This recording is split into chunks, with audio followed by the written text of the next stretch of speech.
Viva Dr. Vítor Cotovia, muito obrigado por esta conversa. A guerra está-nos a fazer mal à cabeça. Ora, obrigado também pelo convite para o podcast. O que é que eu diria? Diria que ainda por cima a guerra vem na sequência de uma pandemia, ou seja, nós estamos a viver desde há 2 anos uma situação de crise e agora em cima dessa crise coloca-se outra crise. O que significa que aquelas variáveis que são mobilizadas no ser humano perante situações de emergência, perante situações de caos, de desastre... Aquele stress que nós sentimos. Sim, esse tipo de stress que tem traduções diferentes.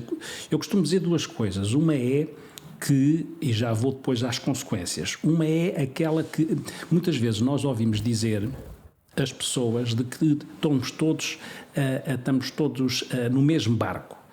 Eu digo que não é bem verdade, porque nós estamos todos perante a mesma tempestade e agora perante as mesmas tempestades. Temos barcos diferentes. Temos barcos diferentes e remos diferentes. Porquê? Porque a tempestade, a pandemia ou a guerra toca, de facto, a todos, direto ou indiretamente, mas o que acontece é que apanha as pessoas, as organizações, as famílias em níveis diferentes de robustez e de resiliência. Se eu estiver mais forte vou aguentar melhor, se eu já estiver mais frágil, então a minha probabilidade de sussurrar é maior. Exatamente, ou seja, os barcos seriam as nossas competências, os barcos seriam as organizações onde nós nos inscrevemos, as famílias, as empresas, os remos seriam as nossas competências, as nossas skills, não é, de gestão das emoções, e nesse sentido as pessoas estão em níveis diferentes. Portanto, atenção que não estamos todos no mesmo barco, estamos perante as mesmas tempestades. Na consequência, quando falou de stress, eu faço a distinção um bocadinho até para as pessoas perceberem que uma coisa é o medo, uma coisa é a ansiedade e outra coisa é a angústia. Podemos arranjar as caixinhas, o que é que isso quer dizer? Como é que nós espelhamos isso? Isso mesmo, ou seja,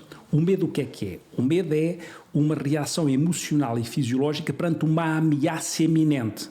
Quer o vírus, quer a guerra são uma ameaça iminente, real ou percepcionada e objetiva. E eu tenho respostas fisiológicas, emocionais, taquicardias, suores, perante essa ameaça iminente. Portanto, não é só da nossa cabeça, o nosso corpo também reage. O nosso corpo responde fisiologicamente. A ansiedade é aquilo que se pode dizer que é a apreensão perante a antecipação de uma ameaça futura, ou seja, até mais subjetiva.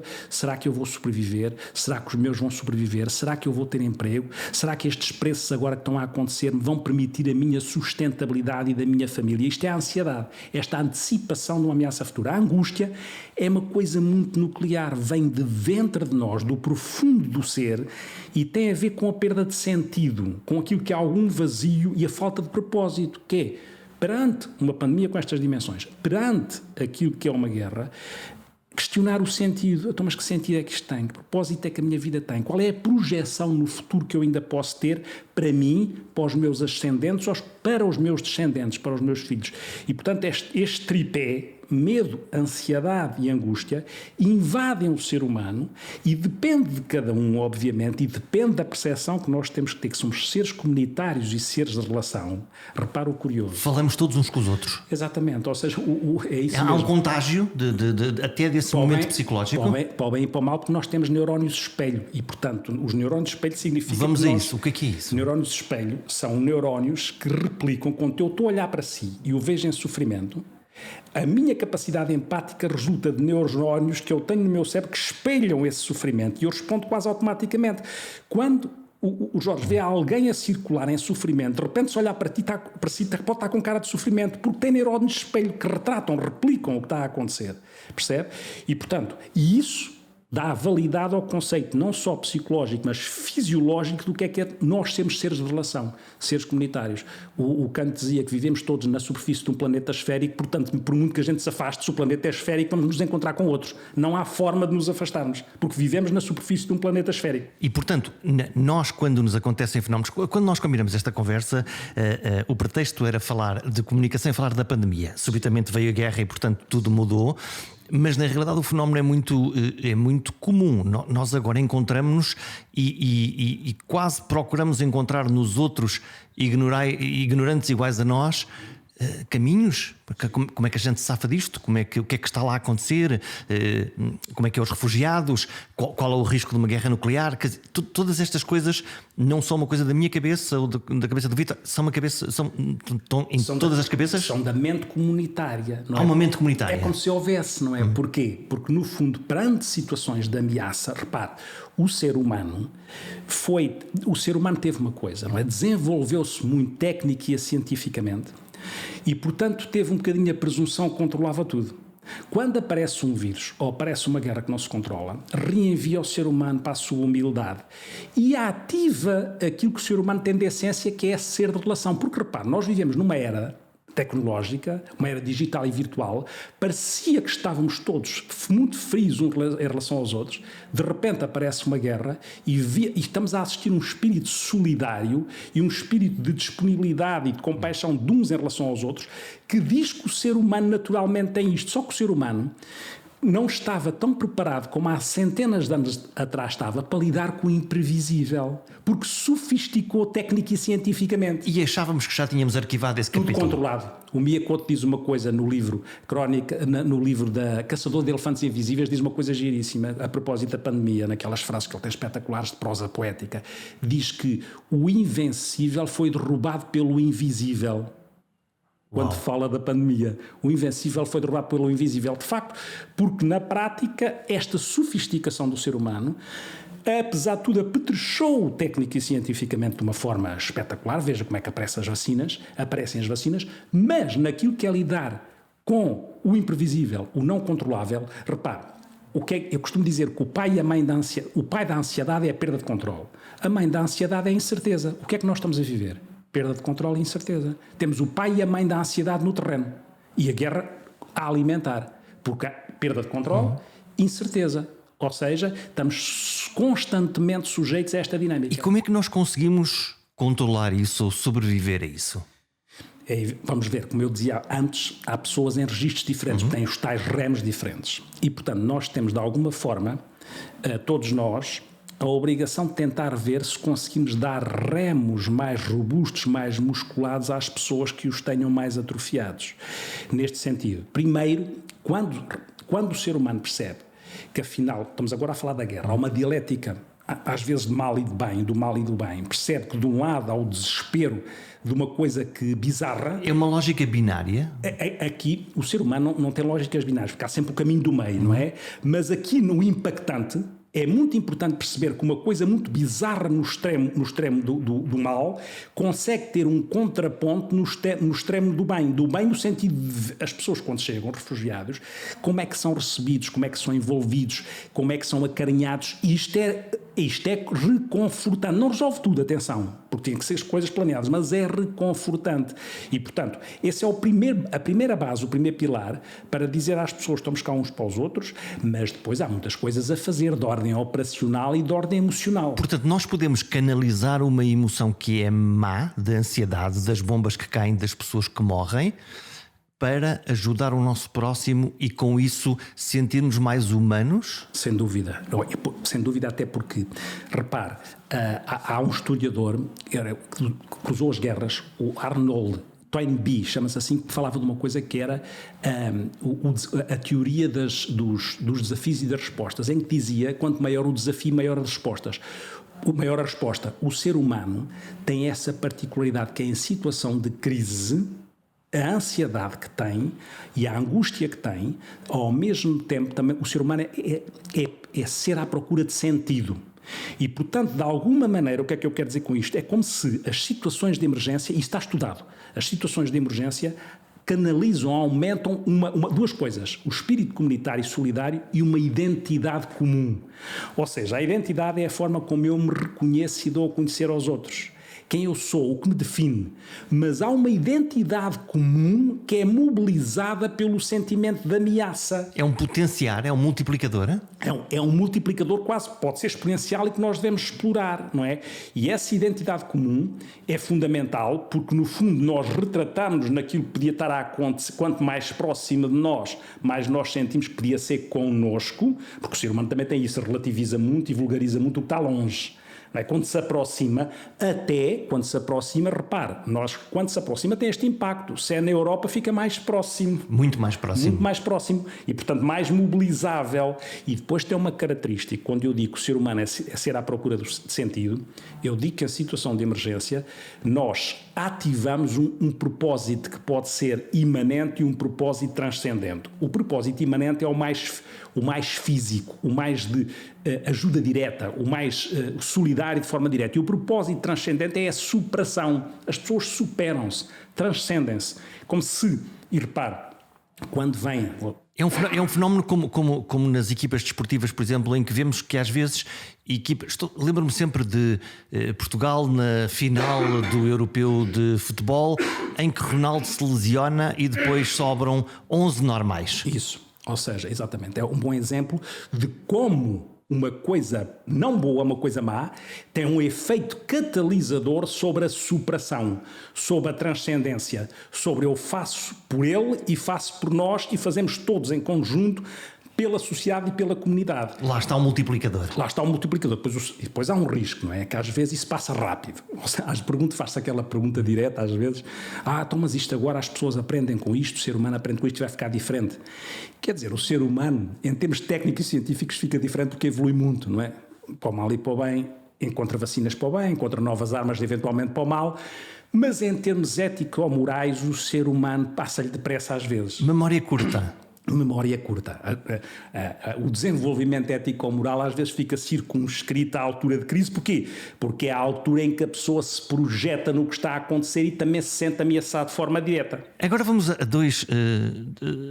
um epifenómeno que aconteceu na altura da pandemia e que agora acontece com produtos diferentes. No início da pandemia esgotou o papel higiênico e agora esgotou o óleo de girassol. E eu pergunto-me, o que é que está a acontecer para que as pessoas vão a correr ao supermercado comprar, neste caso especificamente, um produto e assambarcá-lo? Eu acho que quando nós somos sujeitos a uma ameaça, não é? E depois respondemos, como eu há bocado dizia, ou pelo medo, ou pela ansiedade, ou pela angústia, também temos dentro de nós uma sensação implícita de tentar controlar o que está na nossa mão controlar. Que é muito pouco. Exatamente. Já que não podemos controlar o resto, convencemos-nos de que comprando papel higiênico simbolicamente, ou seja, nesse caso, quase simbolicamente limpando a sujeira de um vírus, quase simbolicamente, isto é um bocadinho freudiano, mas é o que é, não é? E, portanto, esta sensação de controlar, de que está a acontecer uma coisa dramática, mas eu, em última instância, estou a tentar controlar alguma coisa. E esse controle, muitas vezes, é só simbólico. Mas o ser humano, repare, o ser humano é simbólico. O ser humano é o único ser precisa de histórias para se narrar a si próprio.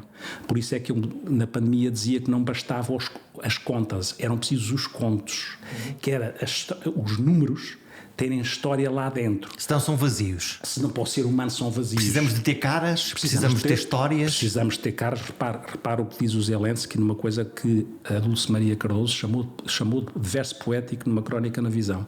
Ele diz ele, quando nos vierem atacar, não vão ver os nossos rostos e não vão ver os nossos rostos e não as nossas costas. A Dulce Maria Cardoso diz que isto é um poema, não é? Isso simbolicamente é muito forte. É impactante. Porquê? Porque o ser humano é sensível ao simbolismo e por isso é que também vai buscar papel higiênico metaforicamente ou vai buscar outra coisa que tem um valor objetivo, material, parece que agora vai faltar óleo, portanto eu tenho aqui o óleo, se tenho óleo, já não me vou desfazer enquanto ser humano, tenho aqui o óleo. E vou comprar muito mais do que preciso. Exatamente, e vou comprar muito mais. Mas isso é egoísta? É isso mesmo, porque lá está, porque o ser humano tem essas nuances, ou seja, tem esta dialética entre, às vezes manicaísta, que é entre aquilo que é o espírito solidário e alargado e depois o controle daquilo que são as suas coisas pessoais, e nesse sentido pode-se transformar em egoísmo, não quer dizer que depois não dispense o óleo ao vizinho. Portanto, é a grandeza e a pequeneza humana em cada um. Disse uma coisa que eu fui dizendo muitas vezes. Em situação de crise e de emergência, o que acontece é que nós vemos a nobreza em relação ao ser humano, eu fui dizendo que vemos a nobreza de caráter e a mesquinhez de caráter. Tudo. E isso faz de nós humanos. Isso mesmo. Vamos olhar para dois humanos muito particulares. O que dirá Putin ao seu psicanalista? Pois não sei se ele tem a humildade para ter psicanalista. Diria eu, ou seja, eu acho que ele se rodeia de pessoas que lhe dizem o que ele quer ouvir e precisa de ouvir, e portanto, se alguém arriscar eventualmente dizer uma coisa diferente, não é que provavelmente não faz parte do seu ciclo de próximos e de amizades ou de conselheiros, porque eu acho que, por isso é que eu digo que não sei se ele teria essa humildade para alguém, ou se o psicanalista que ele tivesse teria a coragem para o interpelar. Não sei, não faço ideia. Mas isso é quase um fenómeno autista, porque se eu me rodear apenas daqueles que me dizem aquilo que eu quero ouvir, não me parece muito produtivo em termos de pensamento até. Não parece, mas isso quando nós temos, eu não sei que personalidade, porque não conheço... É possível avaliá-la na televisão ou não? Ou isto é um efeito espúrio? Podemos supor... Que traços é que ele tem? Podemos supor, podemos deduzir, salvaguardando, que é arriscado estar a dar palpites sobre a personalidade de alguém que nós não conhecemos diretamente. Podemos supor algumas coisas em função do que vemos e em função da história. Repare, uma pessoa... Começando de outra maneira, a nossa personalidade é uma combinação de temperamento e caráter. O que é o temperamento? É a minha matriz constitucional, com que eu nasço. Essa não muda. Essa é difícil de mudar. O caráter é o resultado das minhas experiências de vida. E essa é moldável. Uma pessoa que é, desde cedo, treinada na KGB, seja a KGB ou outra polícia secreta qualquer, que funcionava quase como um ministério, é uma pessoa que naturalmente vai moldando o seu caráter tendencialmente de forma paranoide, ou seja, desconfiada de tudo e de todos. E, portanto, com um grupo de correligionários que vê o mundo da mesma maneira, que vê o mundo, nós estamos aqui, é que os outros são uma ameaça e, portanto, nós temos que criar uma estrutura defensiva e vamos interpretando, aprender a interpretar tudo, tendencialmente como se fosse ameaçador e ativando os mecanismos que possam defender essas ameaças. Todos nos fazem mal e eu estou aqui para perceber antes que os outros todos que vai acontecer qualquer coisa de mal. Para perceber e para agir, ou seja, para agir rapidamente. E esse agir pode ser cego. E aí é que está o caráter da perigosidade, que é se eu interpreto coisas sempre como ameaçadoras e tenho em relação aos próximos sempre viés de confirmação, eles vão me dizer o que eu quero ouvir e leem da mesma maneira ao mundo, é evidente que isto vai crescendo de tal maneira que me vai dando a convicção absoluta de que aquilo que eu estou a fazer está certo e cega-me para os valores. Eu suspeito que isso não se aplica só ao Putin. Eu estou a imaginar que muitos líderes, mesmo aqui em Portugal... Sem toda a razão, Jorge. É isso são mesmo. Assim, não é? Jorge tem toda a razão. Eu até não tem armas, se calhar. Até lhe digo mais, não é? E depois, se nós juntarmos isto, também a traços narcísicos de personalidade, não é? Há alguém que se cuida, que tem nos seus bunkers tem tudo, tem segundo dizem, não é? Tem lá todas as coisas, as massagens e não sei o quê. Portanto, há alguém que, no fundo, acha que tem um sentimento de grandiosidade, ou seja, tem uma personalidade imperial. Ai, como eu sou bom. Vejam como eu sou admirável. Exatamente. E querendo deixar eu costumo dizer que assim não vai deixar um risco, vai deixar uma valas abertas. O Salman Rushdie dizia uma coisa interessantíssima: o ser humano gosta de deixar um risco, na superfície da Terra. Deixar uma marca. Uma marca. Como é que eu vou ser lembrado? Exatamente. E uma pessoa narcísica pode ter isso muito insuflado e pode fazer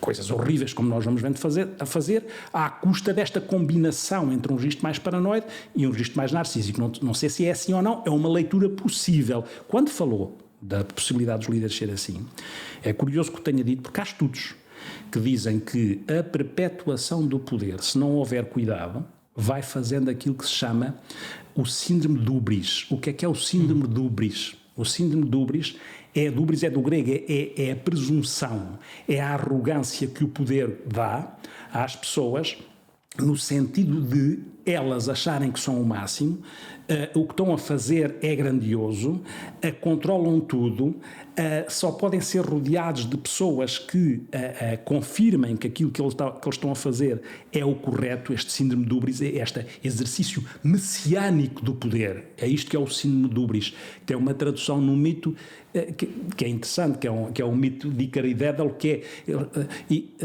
Dédalo era pai de Ícaro, da mitologia grega, e eles estavam presos lá. Não interessa explorar a história, mas arranjaram uma forma de fugir de quem os prendeu no sítio onde estavam, e fizeram umas asas.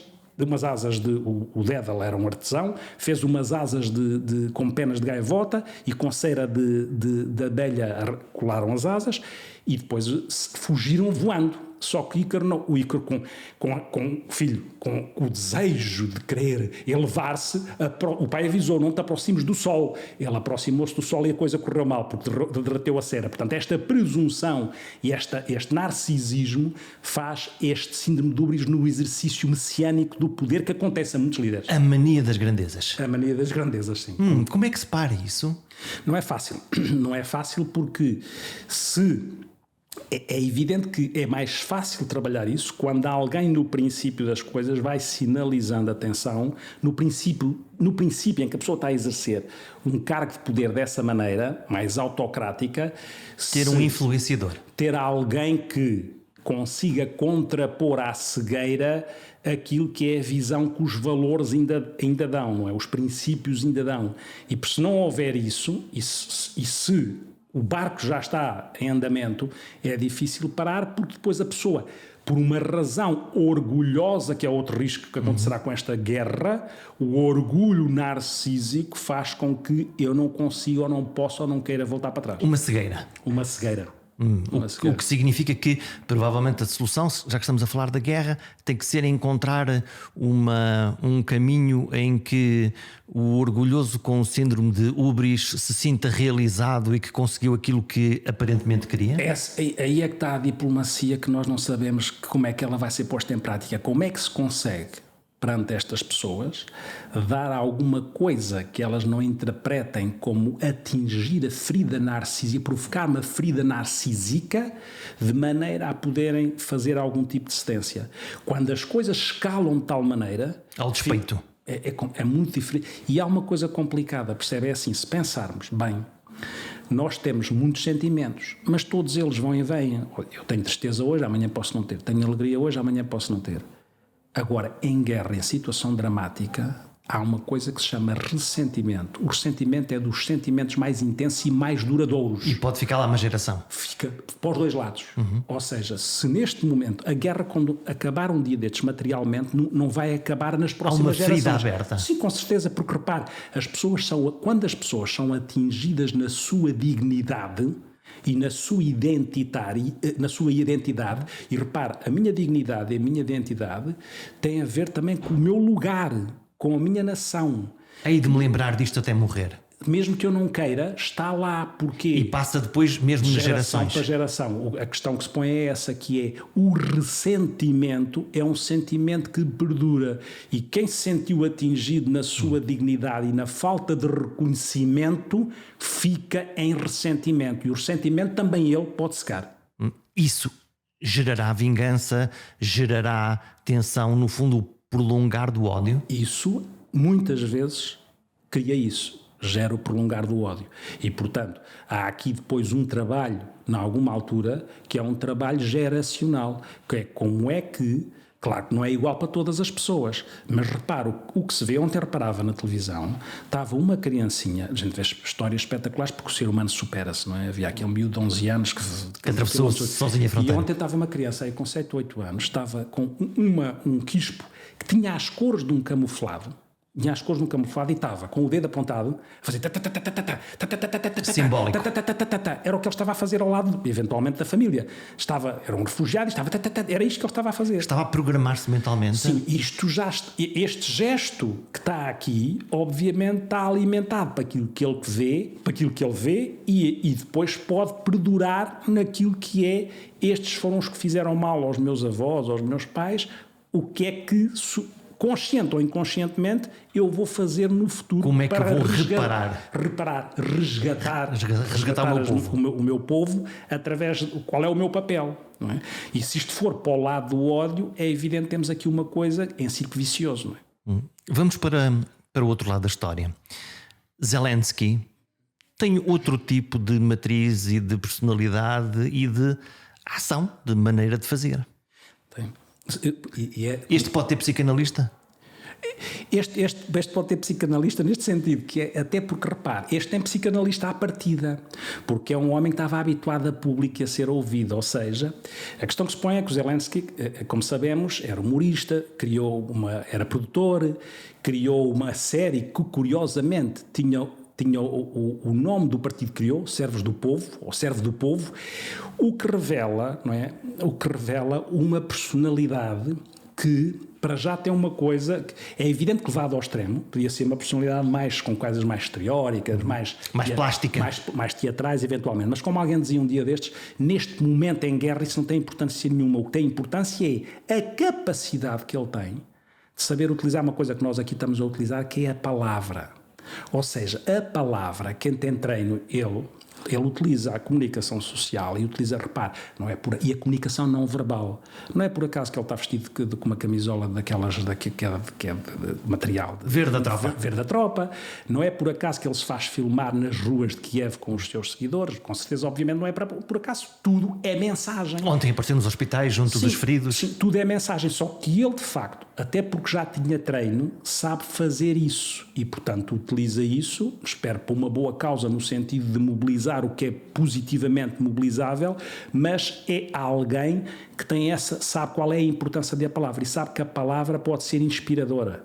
Bom, eu costumo dizer isto mesmo, uma palavra bendita é transformadora, é inspiradora, uma palavra maldita é tóxica, e ele tem esta noção, não é? Ele tem esta noção, mesmo que esta noção possa ser embrulhada de traços de personalidade que ele já eventualmente tinha, porque era também um ator. Ele, quando comunica, nós percebemos onde é que ele quer chegar, gera em nós empatia.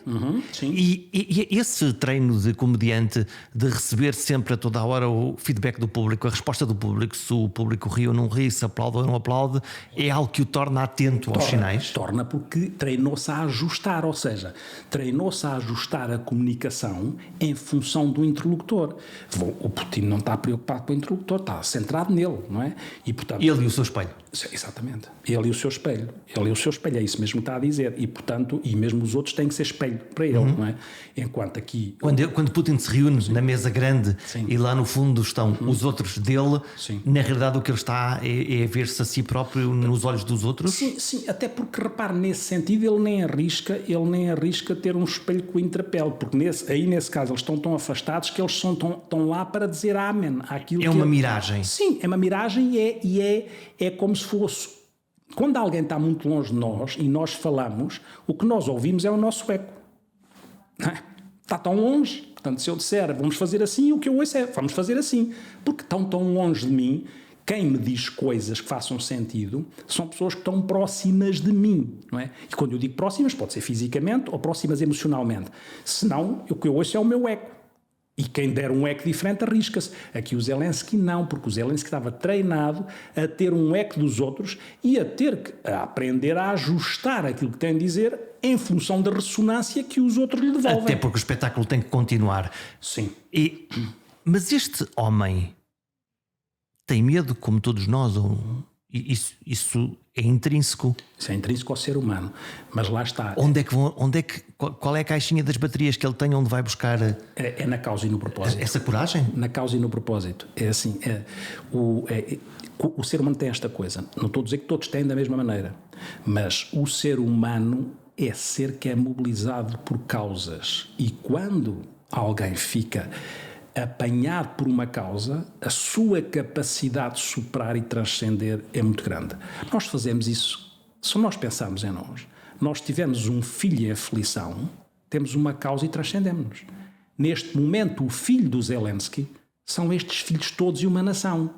Portanto, se quiserem em termos metafóricos, o exemplo maior da nossa transcendência será perante um filho. Metaforicamente. Sim, mas ele está com N filhos. Não é? E, portanto, todos os filhos da Ucrânia, na realidade, são filhos dele neste momento. Neste sentido, é porque representam a nação, representam a pátria. E, portanto, essa questão do medo, que ele também tem, obviamente, porque é humano, acaba por ser equilibrada com aquilo que é a causa. Não é? Os filósofos muitas vezes ajudam a pensar, não é? O Nietzsche dizia: quem tem um porquê aguenta quase qualquer como. É o que ele está a fazer. E o que é que, se nós olharmos para a sociedade portuguesa, ou para a sociedade europeia, mas a portuguesa em particular, tenho a sensação que às vezes esse porquê anda muito difuso, que sim. Andamos e vivemos e andamos, vamos gastando. Sim, nós estamos, esse é um desafio. Não é que a gente precise de um porquê daquele tamanho, sim, mas não precisa, de todo. Mas tem razão, mas precisamos de resgatar sentido. Isso tem toda a razão.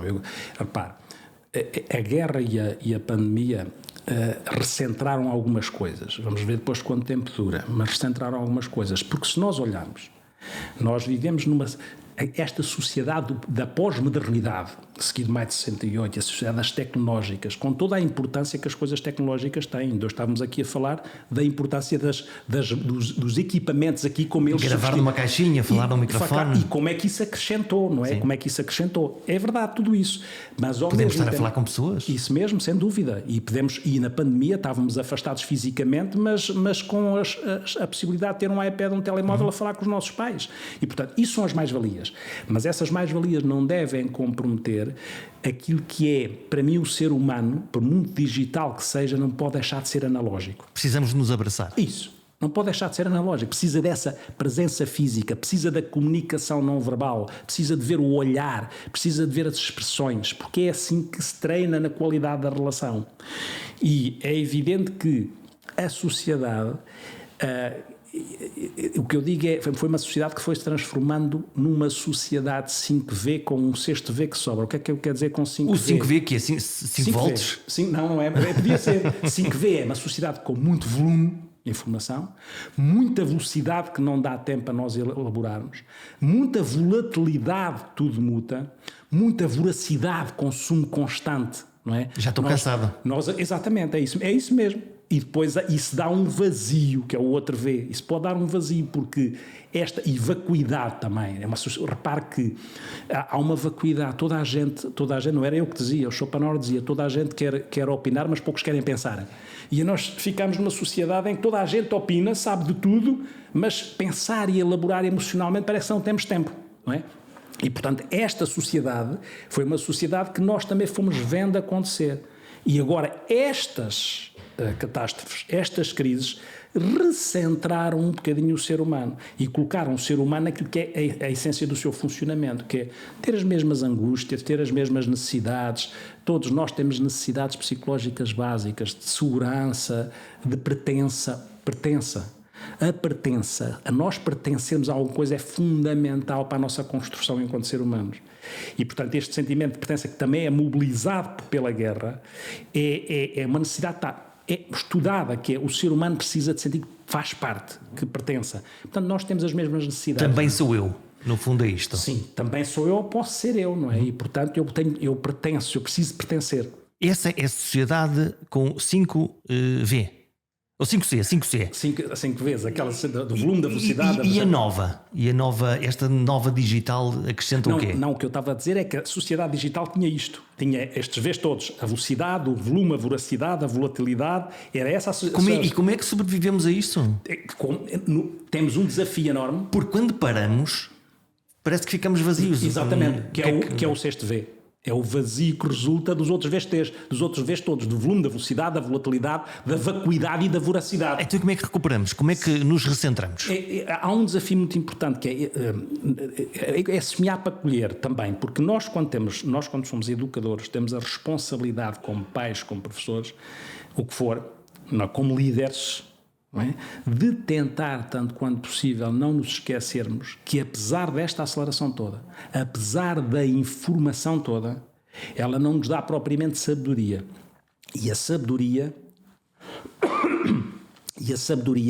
e aquilo que é na transmissão de valores, como é que nós conseguimos resgatar.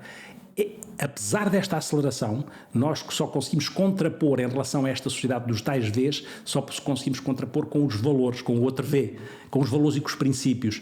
E se no dia a dia não estávamos com tempo, repare como agora, em situação de emergência, aparecem os valores e princípios. E paramos e recentramos-nos, não é? Recentramos e somos confrontados com a importância dos princípios, com a importância dos valores. O que era importante é, quando isto passar, nós não nos esquecermos, começamos outra vez a correr desenfreadamente e esquecer novamente princípios e valores. Não é? Neste momento há uma torrente inacreditável de informação. Há as televisões, há as rádios, há os jornais, há as redes sociais. Eu dou por mim alagado de informação e a própria informação a causar-me essa ansiedade. Sim. É a obesidade informativa, é a gordura, temos de fazer dieta. Não é? É mesmo a obesidade informativa. É desligar? Não, é escolher.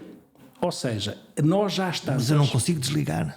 Não consegue desligar. Quando diz não consegue desligar, o que é que quer dizer? Pode escolher. Claro que sim, mas posso perder ali aquela coisa. Verdade, mas isso é a nossa... E isso é outra questão, que faz parte da sociedade atual, que é o medo de que qualquer coisa que eu perca, me perca a mim próprio no controle das coisas. O que não é essa sensação de que eu não posso perder o controle, quando é irreal, porque como diz, a informação é tanta que há de haver uma altura em que eu tenha que ter a capacidade de escolher, porque a dificuldade de escolher provoca, como disse, a ansiedade desmesurada. Portanto, é como se fôssemos a um casamento com um buffet gigantesco. E fica ansioso porque não sabe que pratos é que há de escolher para comer. E porque o estômago não permite tudo. Mas o estômago mental também não permite tudo. Por isso é que sofre com ansiedade pela quantidade de informação e provoca obesidade informativa. Então temos que fazer uma dieta. Então temos que saber fazer uma dieta e para isso temos que aprender novamente a escolher. Porque repare que nós, com a informação como ela funciona, nós não escolhemos, somos escolhidos. E esse é que é o problema. O problema é nós estamos a delegar no exterior aquilo que é o controle do nosso funcionamento. Perdemos a capacidade de escolher porque somos inundados. Portanto, escolher fontes, ver de menos tempo... Sim, tocou num ponto até na realidade atual da informação que sabe melhor que eu, que é essa questão, quando disse escolher fontes, a aceleração é tanta que nós vivemos com desinformação e com fake news, porque as pessoas não se dão ao trabalho de tentar checar fontes, não é? Vamos comendo aquilo que nos dão. Exatamente, vamos comendo daquilo que nos dão com todo o risco que isso representa. Então, e agora cruzando aqui esse excesso de informação, esta tensão, a nossa própria ansiedade e a nossa grande vontade das histórias, cá está o ambiente perfeito para termos propaganda e fake news e notícias falsas. Sim, até porque informação não são necessariamente histórias. Cada vez mais, como sabe, a informação são dados. O que é diferente de informação com histórias? O que lhe dão são dados. O que o colocam é perante algoritmos. E, portanto, fica escravo daquilo que é uma informação baseada em dados... Que nós não compreendemos? Que não compreende, mas que há um algoritmo qualquer que o está a tentar decifrar e que o está a tentar influenciar para consumir a informação que você vai procurar no iPhone ou no telemóvel, no iPad, e vai conduzi-lo para aquilo na base do seu algoritmo que o lado de fora quer. Isso aconteceu-nos muito na pandemia da Covid-19, que é todos os dias inundados com 1000 casos, 2000, 5000, 10.000, 15.000, 10 mortes, 20, 50. Neste momento, estamos naquele momento em que aparentemente há uma quinta onda a subir, o número de casos está a subir, o número de mortos também, 50 mortos, 60 mortos, mas parece que já não tem nada a ver connosco. Parece que é Porque lá está, porque depois as prioridades são quase inconscientes. Não é uma fadiga, foi uma mudança de foco. Numa primeira fase foi a fadiga, mas agora não foi só uma questão de fadiga. É a fadiga pandémica, com certeza, muito falada, mas não se esqueça que se não tivesse acontecido uma guerra, nós ainda continuávamos a falar de uma certa forma de números.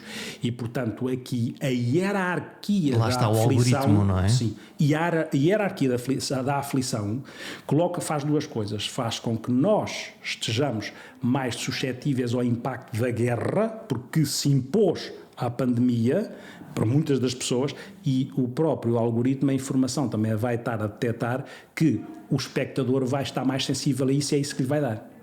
E, portanto, mais uma vez está a ser controlado. Uma pescadinha de rabo na boca. Uma pescadinha de rabo na boca. Nestes 2 anos de pandemia, estamos a entrar no 3º ano de pandemia, de que é que se queixavam as pessoas aqui no seu consultório? Várias coisas. Durante a pandemia aconteciam aparecer pessoas que eu nunca tinha visto, não é? Pessoas com coisas ligadas ao medo, à ansiedade, como é que vai ser a minha vida, como é que a minha organização vai ou não ter viabilidade, porque todas estas coisas metem ou colocam em risco a sustentabilidade das instituições.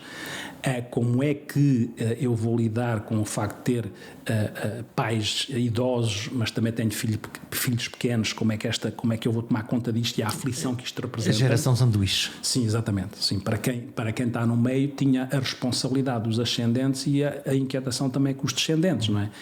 E, por outro lado, aconteceu também uma coisa que era, há pessoas que eu não via há 20 anos e que regressaram às consultas por causa das inquietações com a pandemia. Eu já não as via há N tempo. Descompensaram de alguma maneira? Sim, há pessoas em que se ativou aquilo que eram as suas fragilidades naturais.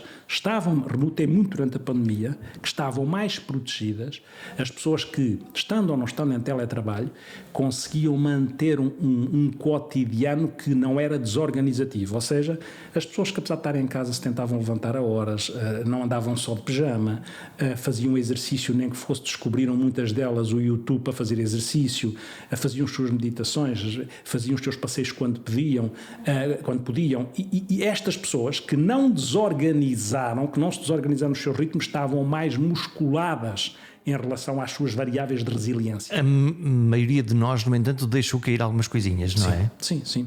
Muitas das pessoas deixaram cair coisas e quando esse deixar de cair coisas chegava a uma proporção demasiado intensa, aí as pessoas ficavam aflitas. Porquê?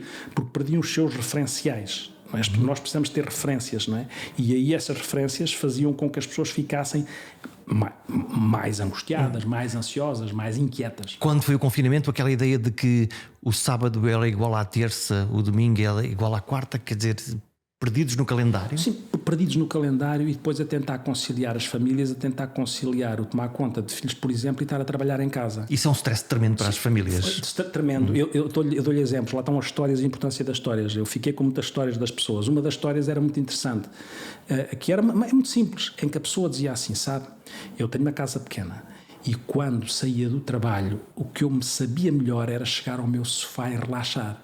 Neste momento que estou confinada, eu tenho aversão ao mesmo sofá porque estou lá sempre sentada. Não há um corte. O sofá que era o sofá que me relaxava é o sofá que neste momento me desespera e me provoca quase vómitos porque eu estou ali sempre sentada. E portanto o sofá foi transformado numa coisa boa, uma coisa má. Quando a pandemia começa, os chineses optaram por fazer confinamentos e a Europa liberal e democrática também o fez. Olhando para trás, conseguimos perceber se fizemos a coisa certa ou se fomos um bocadinho longe demais no pisar de algumas liberdades? Podemos, isso depois tem a ver, apesar de tudo, vamos ver, em relação aos conceitos eu acho que, na minha opinião, outros terão outra, não haveria muita alternativa em garantir a segurança das pessoas. Porquê? Portanto, tinha que ser feito. Tinha que ser feito neste sentido, porque senão o que é que acontecia? Os serviços de saúde ficavam completamente inundados e tiveram muitas vezes à beira da ruptura. E a catástrofe era maior. Sim. Ao deixar de responder, então aí as coisas seriam muito mais complicadas do que foram. Este é um ponto.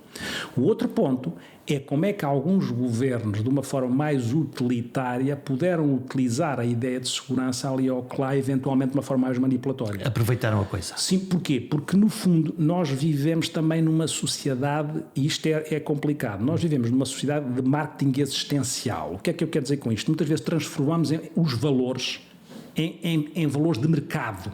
A empatia não é um valor de mercado, vale por ela própria. A segurança não tem que ser um valor utilitário, ela tem que ter uma finalidade que está implícita na própria segurança, não é segurar para controlar ou manipular alguém. Não é uma filosofia, devia ser uma coisa que está ao nosso serviço. Sim, está ao nosso serviço e é um desafio, repare, é um desafio das sociedades, mesmo antes da pandemia, é um desafio das sociedades atuais. Como é que nós combinamos bem a liberdade com a segurança? Para isso eu criei um conceito que é uma espécie de dança entre a liberdade e a segurança. É um conceito de neologismo. Temos que criar uma liberdança, que é uma espécie de combinação entre liberdade e segurança. Como é que nós... E esse desafio vai acontecer, vai continuar a acontecer. Como é que nós vamos combinar aquilo que são as nossas liberdades com a segurança necessária? Governos tendencialmente autoritários vão combinar isso mal.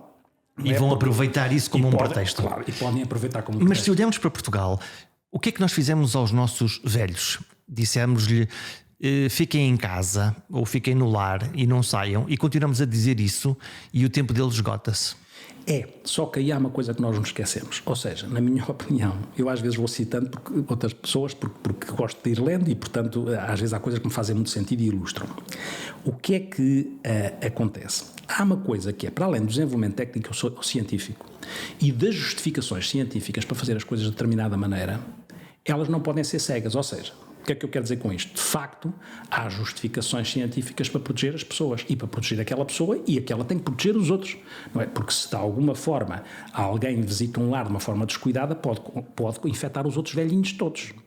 Só que há uma coisa que nos esquecemos e que não vem nos livros, e que vem eu fui ler o livro de propósito, jogava que não o tinha. Há um livro que se chamou Quase Fim do Mundo, do Pepe Tela, e de repente eu vi uma frase e aquilo fez-me um sentido danado. Fui ler o livro, porque o que é que diz a frase? À procura da frase. À procura da frase, e já li o livro todo, porque há um protagonista, o Quase Fim do Mundo, em África, de repente desaparecem seres humanos, e ninguém sabe porquê. Há uma coisa que faz desaparecer seres humanos, e sobram uns.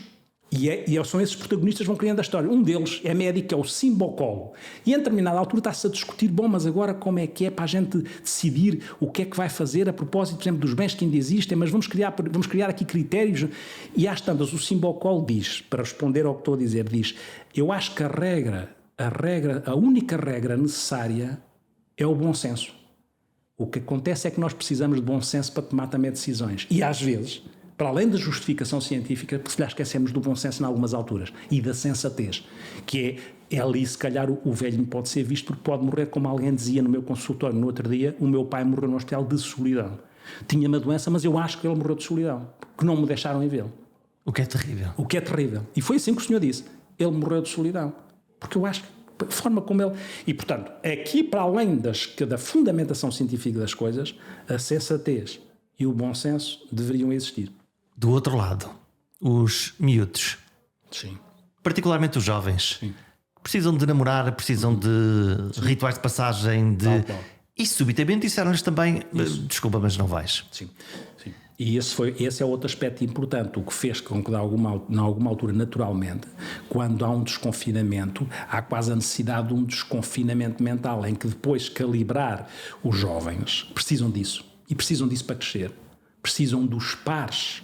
Não é? Os jovens precisam dos pares, da reciprocidade. Portanto, eles não são parvos, eles precisam mesmo disso. Não, eles precisam disso, até porque faz parte do processo de crescimento e do desenvolvimento saudável. Eu treino as minhas emoções na relação com os meus pares, não é? Sim. Pronto, para o bem e para o mal. Olha, não vais lá ter com os teus amigos, olha, não beijes o teu namorado ou a tua namorada. Sim. E, portanto, Lá foi bom senso, não é? É, porque depois isso fica um bocadinho contra a natura, não é? E, portanto, lá está a questão como é que se gera o bom senso. Claro que depois também há jovens com eles próprios com inquietação, e eles próprios não queriam fazer isso a alguns. Mas isso é uma decisão individual. Mas isso é deles, mas isso é a escolha deles, não é? E a inquietação deles.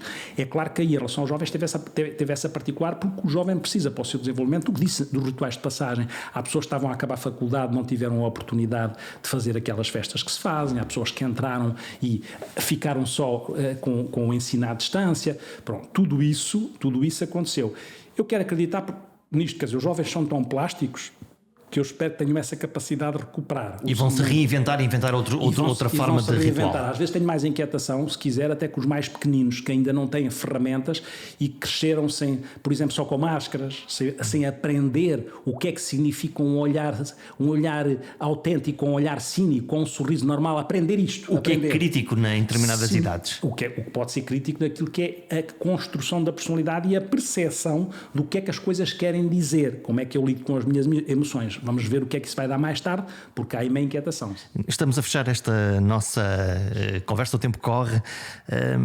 Tenho aí umas capas de super-homem, umas vitaminas que nos permitam a todos nós ficarmos um bocadinho mais saudáveis em relação a esta ansiedade da guerra, ansiedade no fundo.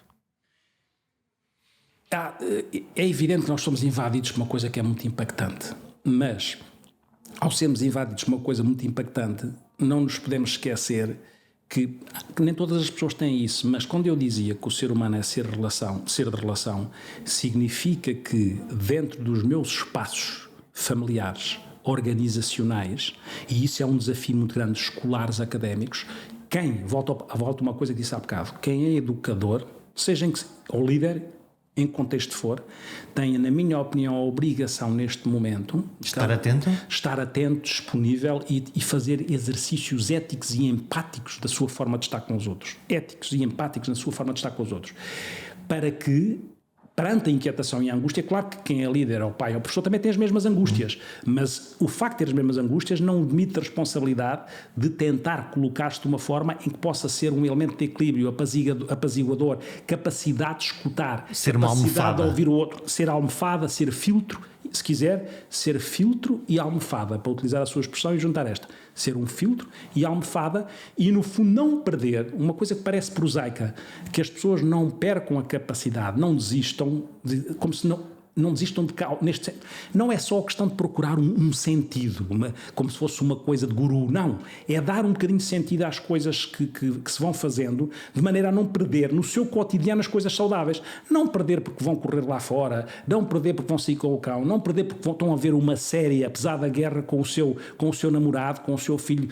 Todas estas coisas aparentemente prosaicas são coisas que alimentam. O ser humano precisa, lá está a metáfora, precisa de história e precisa das histórias, porque isso também equilibra.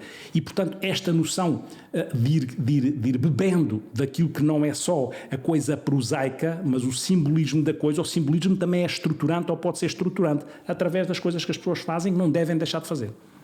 Muito obrigado por esta magnífica conversa. Obrigado, eu.